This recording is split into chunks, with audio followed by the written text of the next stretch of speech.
Salut à tous et à tous, j'espère que vous vous portez bien. On se retrouve aujourd'hui pour le deuxième épisode de cette aventure de Temporis dans l'objectif de Rush Tempoton. On va rentrer directement dans le vif du sujet. Je suis actuellement à 1123 Tempotons, un petit peu plus que le précédent. Recap, on a quand même plutôt bien avancé. On est encore un peu loin du full Tempoton, donc du 3500 pour le titre, 2770 pour le dernier Montillier, mais ça progresse plutôt bien puisque voilà, on a une potion d'XP de niveau 162 pour un niveau réel de 145. Donc on est toujours un petit peu en avance. Au niveau des succès, du coup, je suis à 2500 points de succès. J'ai clean le 1 à 50, voilà, le full 1 à 50. Rien d'incroyable, mais c'est vrai que j'avais pas d'idoles jusque-là, donc je les ai achetés très récemment. Mes petites idoles, je vais vous les montrer. C'est du classique, voilà, 3 Yosh, 3 Dynamo, score de 104, donc c'est une compo vraiment mêlée. De toute façon, c'est à peu près la méta de ce serveur Temporis. De ce Temporis d'ailleurs, c'est la méta Bistouille. Donc en mode agi, Bistouille, vous spammez du Bistouille pour vous régène. Avec un Sadie, c'est juste vraiment, c'est perfect. Vous mettez des passifs de poison, vous remettez en fait les dégâts d'une troisième Bistouille. Enfin bref, c'est vraiment un bon truc. Et d'ailleurs, j'ai changé de stuff, donc je vais vous présenter ça rapidement.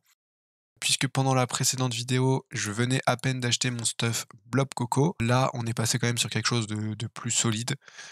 Donc on a un petit Solomonk juste ici, Solomonk Agi. Bon, les gestes sont vraiment immondes. Je vous demanderai de pas trop juger en commentaire, mais voilà, c'est du stuff vraiment FM en vitesse avec les stats Agi, ce qui m'intéresse le plus.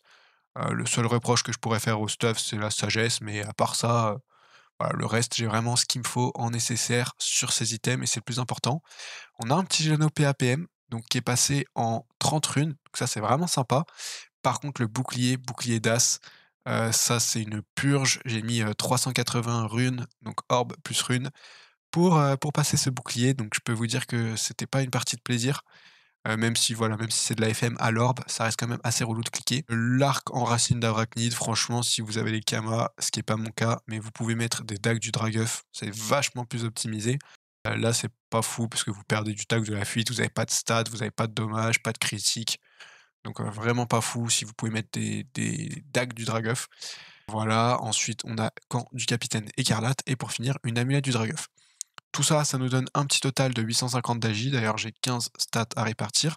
Vous voyez, moi, je mets 300 en agi, le reste en sagesse. J'ai pas besoin de vita parce que mes items sont déjà over.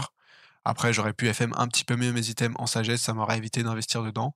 Mais voilà, je vous conseille d'investir dedans, je vous conseille de garder le Chaos. Ça vous prend une place trophée, mais c'est vraiment pratique d'avoir 62 sagesse parce que si vous faites comme moi et que vous focussez pas l'XP, vous allez pouvoir monter assez naturellement comme ça en XP en faisant des succès. Au niveau des succès du coup, 2533 points de succès comme je vous le disais. Les donjons, donc on est bon. Les monstres, on est quasiment bon. Il me reste juste 2 challenges à faire sur le Doppelyop, donc on va aller les faire juste après. Je suis actuellement en train de focus les avis de recherche. Donc les avis de recherche, c'est très simple, je vais vous expliquer le concept. Donc vous avez juste ici un petit PNJ qui va vous vendre des jetons, donc des archetons pour vos archis et des recherchetons pour vos avis de recherche. Pour ce qui est des archetons, il vous faut une pierre d'âme du mob que vous voulez affronter en tant qu'archi. Donc par exemple un pieu rouge vous permettra d'avoir un archi pieu rouge, mais il vous faut du coup la pierre d'âme. Pour les recherchetons, vous avez besoin de rien du tout, il vous suffit juste de lancer les quêtes. Donc vous allez par exemple à la milice d'Astrub, vous prenez tous les avis de recherche, vous voyez, ça vous fait une belle liste de quêtes en cours. Et ensuite, vous allez tout simplement vous rendre ici, dans la petite salle d'Ecaflip City. Donc, vous parlez à Branda Vekas, juste ici. Vous lui parlez et vous affrontez l'avis de recherche de votre choix. Donc, pour ma part, allez, on va faire un Fracassia.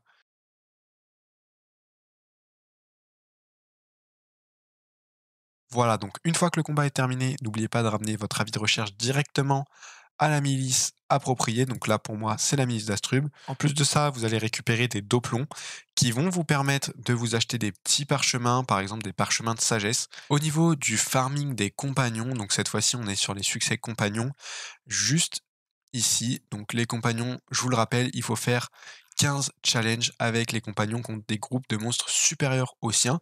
Je vous conseille de vous rendre en -79, -42. C'est en haut à gauche du zap de la bourgade de Frigost.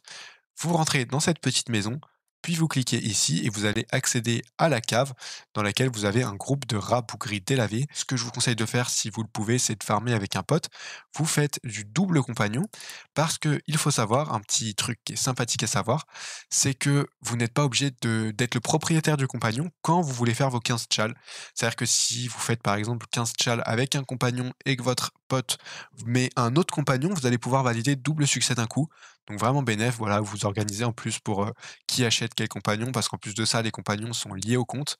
Donc c'est pas toujours très pratique quand vous n'avez pas beaucoup de parchotons. Là, pour le coup, c'est une bonne technique que je peux vous recommander. Le groupe est niveau 720, donc vous pouvez facilement le faire à 2, parfois même à 3 joueurs. Donc voilà, en plus les mobs sont vraiment d'une facilité absolue. C'est très, très simple et voilà, c'est un bon petit conseil que je peux vous donner pour accomplir, le full succès sur vos compagnons. Voilà, en mode full créa, full bistouille et si vous êtes 2, vous pouvez le faire en moins d'1 minute. C'est vraiment un combat super rapide. Le groupe respawn assez rapidement. Pour le moment, la strat est pas trop connue. Vous voyez là, actuellement, on est que 2 à farmer, donc ça pose pas trop de soucis, à ce niveau-là. En plus de ça, il y a eu récemment la fusion des serveurs temporistes, donc il faut savoir que c'est vraiment bénef parce que au niveau de l'économie, c'est plus actif, au niveau du serveur, c'est plus actif. Donc vous trouvez plus de monde, vous avez plus d'items, moins cher. Donc vraiment, c'est quelque chose de bien et ça se ressent vraiment au niveau des serveurs. Donc voilà, vraiment n'hésitez pas à farmer à 2 pour faire vos compagnons parce que vous allez y aller vraiment 2 fois plus vite. Vous gagnez en efficacité, c'est vraiment considérable. C'était tout pour cette vidéo sur les compagnons. Dans la prochaine, on abordera la question de l'XP sur Temporis. J'espère que cette vidéo vous aura plu et moi je vous dis à la prochaine. Ciao.